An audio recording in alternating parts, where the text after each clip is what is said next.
Hello students, मैं सत्येंद्र शर्मा और इस वीडियो में हम लोग अपना जो एनसीईआरटी की क्लास 10th की बुक है उसका 5th चैप्टर है समांतर श्रेणी, जिसे हम कहते हैं अर्थमेटिक प्रोग्रेशन, उसका अध्ययन करेंगे। देखिए, समांतर श्रेणी क्या होती है। कोई भी श्रेणी जो है ना, कोई एक जो पैटर्न होता है, कोई भी एक पैटर्न गिवन है, अगर वो पैटर्न इस टाइप का है कि उनमें दो टर्म्स के बीच जो डिफरेंस है वो इक्वल है, दो कंजुगेटिव टर्म्स के, मतलब कंजुगेटिव टर्म्स वो होती हैं जो लगातार आने वाली होती हैं, तो उस श्रेणी को हम कहते हैं कि ये आपकी जो श्रेणी है वो कैसी है, वो आपका अर्थमेटिक प्रोग्रेशन है, वो आपका समांतर श्रेणी है। जैसे सपोज करिए फॉर एग्जांपल, अगर हम ये लें कि एक आपको कोई सीरीज़ है 2, 4, 6, 8 है ना, एंड सो ऑन। इसमें इन दो टर्म्स के बीच का डिफरेंस हम देखें तो कितना है, 2 है। इन दो टर्म्स के बीच का डिफरेंस क्या है, 2 है। इन दो टर्म के बीच के डिफरेंस कितना है, 2 है। मतलब किन्हीं भी दो कंजुगेटिव टर्म्स के जो बीच का जो डिफरेंस है दैट इज 2, मीन्स इक्वल है। ठीक है। अगर कोई भी प्रोग्रेशन इस टाइप का है तो हम उसको कहेंगे कि ये आपका क्या है, ये अर्थमेटिक प्रोग्रेशन है। और अर्थमेटिक प्रोग्रेशन को हम शॉर्ट में एपी लिखेंगे। समांतर श्रेणी को शॉर्ट में हम क्या बोलते हैं, किस काय से रिप्रेजेंट करते हैं, एपी से करते हैं। तो इस टाइप से आपको कई सारे पैटर्न देखने को मिलेंगे और आपको ये बताना पड़ेगा देखिए कि अर्थमेटिक प्रोग्रेशन है या नहीं है। ठीक है। ये इस टाइप का भी हो सकता है कि सपोज ये आपका इस टाइप से लिखा है, आपका जैसे सपोज करिए कि 11 लिखा हुआ है, ठीक है। उसके बाद आपका 9 हो गया, ठीक है, 7, 5, 3, 1, नेक्स्ट आएगा आपका -1, -3। देखिए, इससे इसे घटाओ कितना बचेगा, 2 ही आ रहा है ना, यहाँ पे भी 2, 2, 2, 2। ठीक है। तो ये भी एक पैटर्न बुक है, क्या है आपका, दैट इज एपी। एपी में हमारे लिए दो चीज़ें समझनी हैं जो मेन है। एक जो आपकी कोई भी एपी है, एक इसे हम कहते हैं फर्स्ट टर्म। ठीक है। क्या है आपका फर्स्ट, प्रथम पद। प्रथम पद कोई भी समांतर श्रेणी जो होती है, जो उसका प्रथम पद होता है, उसको हम ए से रिप्रेजेंट करते हैं। ठीक है। किसी भी जो आपका एपी है उसका जो फर्स्ट टर्म है उसको कैसे रिप्रेजेंट करते हैं, ए से रिप्रेजेंट करते हैं। और दूसरा है उनका डिफरेंस। ओके। क्या है आपका जो डिफरेंस, मीन्स उसका कॉमन डिफरेंस। अब कॉमन डिफरेंस क्या होता है, तो देखिए कॉमन डिफरेंस का मतलब होता है second term minus first term, या third term minus second term. आगे वाली टर्म से पहले वाली टर्म को जब हम माइनस करते हैं तो हमारे लिए मिलता है उसका कॉमन डिफरेंस, सार्वंतर। क्या कहते हैं इसे हम, सार्वंतर। सार्वंतर, सार्वंतर को हम डी से रिप्रेजेंट करते हैं और ये होगा आपका दूसरा पद माइनस प्रथम पद। प्रथम पद, दूसरा पद माइनस प्रथम पद, या तीसरा पद मतलब 10वां पद माइनस 9वां पद। एक पद और उससे पहले वाले पद के बीच का जो डिफरेंस होता है वो क्या कहलाता है, आपका उस श्रेणी का सार्वंतर कहलाता है। तो कोई भी आपकी जो श्रेणी है वो एपी है या नहीं है, अगर एपी है तो उसका प्रथम पद क्या होगा, एपी उसका सार्वंतर क्या होगा। फर्स्ट चैप्टर में मोस्टली इसी टाइप के क्वेश्चंस को हमें करना है। तो जो आपकी एक्सरसाइज है 5.1, आइए हम उसको स्टार्ट करते हैं। एक्सरसाइज 5.1, ठीक है। एक्सरसाइज 5.1 में देखिए, इसे मैं एक बार आपको दिखा दूं, कुछ क्वेश्चंस हैं, तो बस पढ़ना है हमें। निम्नलिखित स्थितियों में से किन स्थितियों में संबंध संख्याओं की सूची एपी है और क्यों। पहले एक बार आप लोग इसे देख लीजिए, या फिर मैंने कहा था कि आप एक इसका ऐप भी डाउनलोड कर सकते हो जो ई पाठशाला है। ठीक है। एक बार इसे देख लीजिए पूरा, उसके बाद मैं इसके स्क्रीनशॉट भी भेज दूंगा। ये देख लीजिए सारे क्वेश्चंस को, फिर मैं एक एक को एक्सप्लेन करता हूँ। वीडियो को पॉज करके चाहते हो सारे क्वेश्चंस को हम उतार भी सकते हैं। ठीक है, तो ये टोटल क्वेश्चंस हो गए इसके। 4 क्वेश्चन है, क्वेश्चन नंबर इसमें क्वेश्चन में कुछ जो पार्ट्स हैं वो ज़्यादा हैं। अब मैं पहला क्वेश्चन इसका रीड कर रहा हूँ। निम्नलिखित स्थितियों में से किन स्थितियों में संबंध संख्याओं की सूची एपी है और क्यों?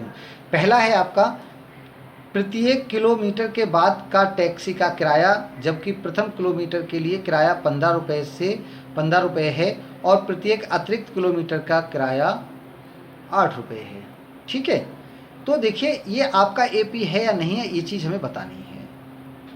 ये एपी है या नहीं है, ये चीज़ हमें बतानी है। तो आपका देखिए जो पहले का हम फर्स्ट पार्ट अगर ले लें, अगर आपने उस टैक्सी को केवल और केवल 1 किलोमीटर के लिए चलाया होता तो आपको उसे 15 रुपये देने पड़ेंगे। ठीक है, इसमें इसने लिखा है कि पहली वाली जो आपकी है इसमें है ना, पहले किलोमीटर को आपको 15 रुपये देना है और उसके बाद आप अगर लेके जाएंगे तो अगले किलोमीटर, अगर आपने 2 किलोमीटर चलाया तो आपको इसके 15 प्लस 8 रुपये देने पड़ेंगे। ठीक है ना, 8 रुपये एक्स्ट्रा। उसके बाद अगर आपने चलाया तो आपको 15 प्लस 2 किलोमीटर अगर आप और 3 किलोमीटर तो 8 प्लस 8, मतलब ये हो जाएगा आपका 15 प्लस 15 8 23 प्लस 23 8 और इकट्ठा हो जाएगा, कितना हो जाएगा 31। तो ये क्या बनेगी भाई, 1 किलोमीटर का आपका इक्वल 8 रुपया ही तो जुड़ रहा है ना। जब 1 किलोमीटर पे केवल 8 रुपया ही जुड़ रहा है तो ये आपका क्या होगा, एपी है। आपको कुछ नहीं लिखना है, इसके खाली आंसर लिख देना एपी है या एपी नहीं है। ठीक है, उसके बाद जो दूसरा क्वेश्चन था वो मैं पढ़ रहा हूँ। किसी बेलन में उपस्थित हवा की मात्रा जबकि वायु निकालने वाला पंप प्रत्येक बार बेलन की शेष हवा का 1/2 भार बाहर निकालता है। देखिए अगर ये कोई एक आपका बेलन है, इसका जो सेकंड पार्ट है, फर्स्ट का फर्स्ट पार्ट हो गया, फर्स्ट का सेकंड पार्ट की बात करें तो किसी बेलन से, समझ लीजिए इसे, बस इजी है। ये कोई बेलन है, इसमें हवा भरी हुई है, एक पंप से हम निकालते तो पहली बार में क्या है, आपने उसका आधा निकाल दिया। मैं एग्जाम्पल लेता हूँ, सपोज करिए यहाँ पे 100 है, कितनी है 100 पाउंड हवा भरी हुई है। पंप एक बार में कितना निकालेगा, इसका आधा, कितना निकल जाएगा 50 निकलेगा। ठीक है, कितना निकलेगा 50। उसके बाद 50 बचेगा, उसका आधा कितना निकलेगा 25 निकलेगा। ठीक है, उसके बाद उसका आधा मतलब 25 का आधा, 25 का आधा कितना होगा 12.5 मीन्स 12.5। तो क्या ये एपी बन रही है, मतलब पहली बार में 50 निकला, फिर 25 निकला, फिर मतलब हर एक टर्म का जो वेरिएशन है वो अलग अलग है। तो हम कह सकते हैं कि जो दूसरा वाला पार्ट है, ये दूसरा जो सेकंड पार्ट है वो एपी नहीं है, एपी नहीं है। इसमें आपको बेटा कुछ नहीं करना, सारे क्वेश्चंस लिखने, उसके आगे आपको एपी है या नहीं है इस चीज़ को लिखना है। फिर देखिए प्रत्येक किलोमीटर की खुदाई के बाद एक कुआं खोदने में आई लागत, जबकि प्रथम मीटर की खुदाई 150 है और उसके बाद प्रत्येक बार 50 रुपये बढ़ती है। ठीक है, जो थर्ड वाला है उसका प्रत्येक बार में 50 रुपये बढ़ती है। तो जब हर बार में 50 रुपये ही बढ़ेगी, पहली बार जो भी है, पहली बार में कितना है 150 है, उसके बाद कितना हो जाएगा 200 हो जाएगा क्योंकि 50 बढ़ गया, उसके बाद कितना 50 बढ़ के 250 हो जाएगा। तो ये क्या बनेगा, इसे हम लिखेंगे एपी है।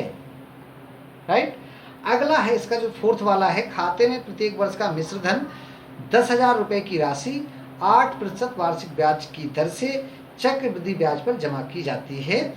तो देखो इसे, ये इंपॉर्टेंट प्रश्न, इसे समझ लीजिए, अक्सर एग्जाम में ये पूछा जा सकता है। चौथा वाला, उसने जमा कर दिया 10,000 रुपये, कितना जमा किया 10,000, और ये उसने कंपाउंड मतलब चक्रवृद्धि ब्याज से करा है।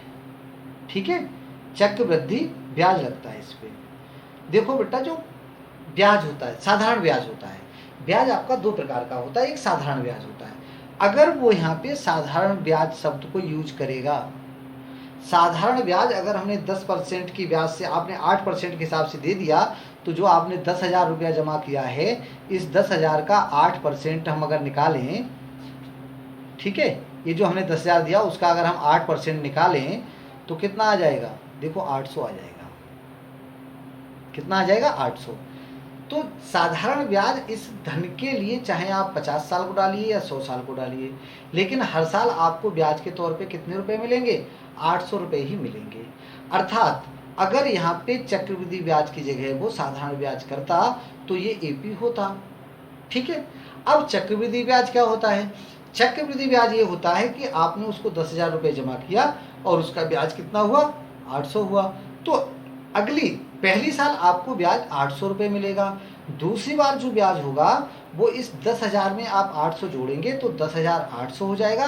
अब 10,800 का 8% मिलेगा। मतलब हर साल का जो ब्याज है, पहली साल का ब्याज कम होगा, 800 होगा। अगले साल का जो ब्याज है वो 800 से ज़्यादा होगा, फिर उससे ज़्यादा। हर साल का जो ब्याज है, कंपाउंड इंटरेस्ट जो है वो हर साल बढ़ता रहता है। इसलिए उसने जब चक्रवृद्धि ब्याज कहा है तो ये आपका एपी नहीं है, एपी नहीं है। ठीक है। इस तरह से आपका बेटा पहला क्वेश्चन कंप्लीट होता है। और अब हम बात करते हैं अपने क्वेश्चन नंबर 2 की। दी हुई एपी के प्रथम 4 पद लिखिए। ठीक है। तो आओ अगले सेकंड क्वेश्चन हम स्टार्ट करते हैं। क्वेश्चन 2 का जो पहला वाला पार्ट है, आपको इसमें 2 चीजें दी हैं। एक तो ए दिया है, ठीक है, और यहाँ पे ए दिया है 10। अभी हमने इससे पहले बताया ए क्या होता है। और एक डी दिया है। डी कितना दिया है? 10। ए भी 10 है और डी भी 10 है। तो कह रहा है कि इस श्रेणी के आपको अगले 4 पद लिखना है। तो देखिए इसका प्रथम पद कितना हो गया। प्रथम पद को वैसे हम ए से ही लिखते हैं, इसके आगे हमें लिखना है A2 लिखना है। A2 कितना हो जाएगा? इसमें से जोड़ लो। अरे भाई जो डिफरेंस प्रथम पद में है ना, ये 10 हो गया, तो दूसरा पद कितना हो गया? 10 + 10 अर्थात 20। तीसरा पद कितना होगा? देखिए प्रथम पद हमने छोड़ दिया, अगले के 3 पद लिखना है। तो A2 आपका 20 हो गया, अगला 30 हो जाएगा, अगला 40 हो जाएगा, A4 40 हो जाएगा। ठीक है। और जो A5 है वो कितना हो जाएगा? 50 हो जाएगा। मतलब पहला पद 20 होगा, 10 है, फिर 20, 30, 40, 50 बढ़ता रहेगा। क्यों बढ़ता रहेगा? क्योंकि ये सीरीज में अंतर कितने का है? 10 का है। ठीक। अगर अब हम इसके सेकंड पार्ट की बात करें तो जो सेकंड पार्ट है वो उसमें a = -2 दिया हुआ है और d = दिया है आपका 0। ठीक है। तो देखो प्रथम पद ये जो सीरीज बनेगी वो आपकी -2 -2 -2 यही पद रहेंगे ना। क्यों? क्योंकि इसका अंतर 0 है। अब ये अक्सर पूछ भी लिया जाता है कि ये ऐसे सीरीज दी होगी 10 10 10 10 10, क्या ये एपी है? भैया एपी है, क्योंकि उनके 2 टर्म के बीच का डिफरेंस 0 है। तो ये सीरीज की अगली 4 टर्म हमने लिख दी है। इसी तरह से इसमें आपके कुछ क्वेश्चंस और दिए हुए हैं, 6 पार्ट है टोटल, उनको करना है। अब हम बात करते हैं क्वेश्चन नंबर 3 की। क्वेश्चन नंबर 3 कह रहा है, देखिए कि निम्नलिखित में से प्रत्येक एपी के लिए प्रथम पद तथा सार्वंतर लिखिए। तो इसका प्रथम पद कितना है? देखो एक का मैं केवल लिख दे रहा हूँ, शेष तुमको करना है। यहाँ पे है आपका 3 1 -1 -3। तो इसका आपको लिखना था प्रथम पद। क्या? प्रथम पद। प्रथम पद का मतलब वही होता है ये वाला, उसे ए से रिप्रेजेंट करते हैं। और ये कितना हो गया आपका? 3। और दूसरा इसने कहा है कि इसका सार्वंतर लिखिए। तो देखो सार्वंतर,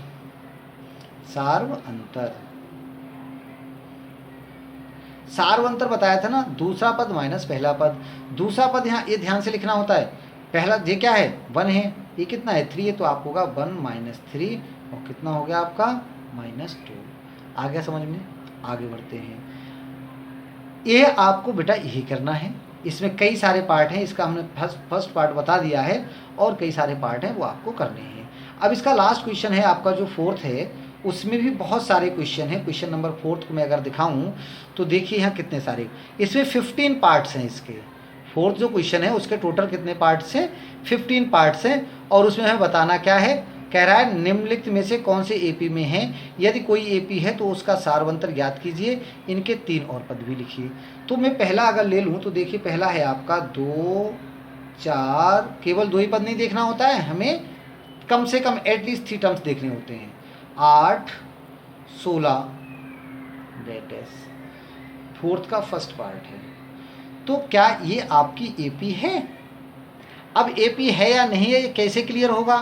तो देखो 4 में से 2 जाएगा, कितना बचेगा? इनका अंतर कितना है? यहाँ लिख लियो कितना है, 2 है। इसका अंतर कितना है भाई, 8 माइनस 4, 4 है। क्या ये बराबर है, नहीं है, लिखेंगे AP नहीं है, AP नहीं है। ठीक है। उसके बाद जो इसका नेक्स्ट टर्म थी वो देखिए है सेकेंड पार्ट इसी का। सेकेंड पार्ट है इसका 2, 5/2, 3, 7/2। ये AP है या नहीं है ये देखना है पहले तो देखिए इससे इसे घटाओ, 2 दूनी 4, -5 कितना हो जाएगा, 1 हो गया ना। 4 5, 2 दूनी 4 में से 5 गया, मतलब 5 से 4 गया 1 बचा। यहाँ 3 दूनी 6 में से 5 गया 1 बचा। या ऐसा करते हैं, लिख के दिखा देते हैं आपको। यहाँ देखो पहले D बराबर, पहले तो हम लिखेंगे A2 - A1, मतलब दूसरा पद माइनस पहला पद, कितना हो जाएगा आपका 5/2 -2, तो 2 दूनी 4, 5 - 4/2 और कितना आ गया ये आपका 1/2। अब यहाँ पे पुनः देखिए, पुनः D बराबर, ये क्या होना चाहिए आपका A3 - A2 भी बराबर होना चाहिए। तो ये कितना, A3 कितना है आपका 3 है, -5/2, इसके बटे इसका भी एलसीएम कितना आएगा, 2 1 2 आ गया, तो 2 3 6 -5 बराबर 1/2। देखिए दोनों D जो हैं वो कैसे हैं, आपको लिखना नहीं है, आपको खाली समझना है। इस टाइप का प्रश्न नहीं पूछा जाएगा। अगर आएगा तो यस नो में आंसर देना है, AP है या नहीं है। तो ये जो भी है इसके हमने 2 टर्म निकाल के देख लिए भैया, अंतर इक्वल आ गया, हाफ हाफ, तो ये लिखेंगे AP है, AP है। अब इसने कहा अगर AP है तो उसके आगे के 3 पद और लिखो। अगर AP है तो उसके आगे के 3 और पद लिखिए। तो इसके हमें अगले 3 पद लिखना है, ठीक है। इसलिए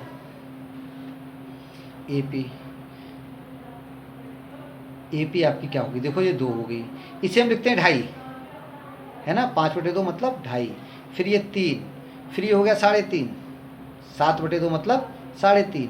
उसके बाद 3.5 के बाद कितना आ जाएगा, आधा जोड़ोगे तो 4 आ जाएगा, फिर कितना आ जाएगा 4.5 आ जाएगा। 4.5 क्या लिखते हैं, 9/2 लिखते हैं। उसके बाद क्या आ जाएगा 10, मतलब 9/2, उसके बाद क्या हो गया आपका 10/2 मतलब 5। तो ये जो 3 टर्म इसने कहा था वो हमने अपनी तरफ से लिख दी हैं, ठीक है। अब इसमें इसी टाइप के बहुत सारे क्वेश्चंस हैं जिसमें आपको बताना पड़ता है कि AP है अथवा नहीं है।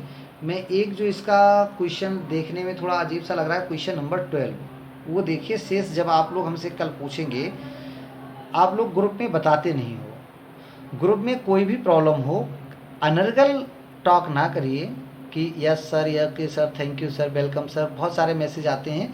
लेकिन अगर जो हमने एक्सरसाइज कराई है उससे रिलेटेड आपकी कोई भी प्रॉब्लम है, जो भी क्वेश्चन नहीं है उसे आप लोग पूछ सकते हो, ठीक है। तो देखिए एक इसका हमें जो क्वेश्चन नंबर 12 लग रहा है, जो मुझे लग रहा है कि बताना चाहिए, ये लिखा हुआ है देखिए √2, नेक्स्ट है √8, नेक्स्ट √18, √32, ये बताना है AP है अथवा नहीं है, ठीक है। इसे थोड़ा सा हमको देखिए, ये आपका अभी आपको लग रहा है जैसे √2 क्या है, इरेशनल नंबर है, इरेशनल नंबर है। अब रूट में इसका हम प्लस माइनस नहीं कर पा रहे। जब हम √8 से √2 को घटा ही नहीं पाएंगे तो हम क्या बता पाएंगे कि ये AP है या नहीं है। तो पहले थोड़ा सा इसको अगर हम इसका सिंप्लीफिकेशन कर लें तो देखिए ये तो √2 है ही, ठीक है। ये जो √8 है, हम √8 को लिख सकते हैं 4 × 2, ठीक है। 18 को हम लिख सकते हैं 9 × 2 और 32 को हम लिख सकते हैं 16 × 2। ये हो गया आपका √2। ये 4 का वर्गमूल आता है 2, तो 2√2। 9 का आ गया आपका 3 √2। 16 का 4 4√2। अब देखो ये हम 1√2 भी से कह सकते हैं, 1√2, 2√2, 3√2, 4√2। अगर हम देखें तो इसमें क्या हो रहा है, इस सीरीज में क्या हो रहा है, एक एक एक एक आगे बढ़ रहा है ना, 1√2 आगे बढ़ रहा है, मतलब √2 में से 1√2 घटाओ, √2 बचेगा, 3√2 से 2√2 घटाओगे, √2 बचेगा, 4√2 से 3√2 लगाओ तब भी आपका √2 बचेगा। मतलब इनमें एक समान अंतर √2 का डिफरेंस बढ़ रहा है। तो ये क्या है, आपका AP है। भाई हमने डायरेक्ट लिख दिया है, समझ में आया ना। 1 रूट 2, फिर 2 root 2, 3 root 2, 4 root 2, 5 root 2, 6 root 2, इसके आगे की इसने कहा नेक्स्ट टर्म्स भी लिखिए। तो नेक्स्ट 3 टर्म्स इसकी अगर हम लिखें, नेक्स्ट 3 टर्म्स क्या हो जाएंगी इसकी, 3 टर्म्स मतलब अगली तीन पद, नेक्स्ट 3 टर्म्स इसके हो जाएंगे 5 रूट 2, देखो 4 रूट 2 तक तो हम आ ही गए, 1 root 2 root 3 root 4 root 5 root 2, 6 root 2 और 7 रूट 2। ठीक है, यही कर रहा हूँ। आज की वीडियो में यही समाप्त करता हूँ। अगर इसमें कोई दिक्कत आए, AP है नहीं है, प्रथम पद, सार्वंतर, तो आप लोग उसमें हमें पूछ सकते हैं, ग्रुप में बता देना। अगर ये समझ में आ गया है तो हम अगली वीडियो में नेक्स्ट एक्सरसाइज इसकी 5.2 पढ़ेंगे, जहाँ से क्वेश्चन एग्ज़ाम में आते हैं। ये एक इसका प्रीफेस था, मतलब ये हमें जानना ज़रूरी था, इसलिए हमने बता दिया। धन्यवाद।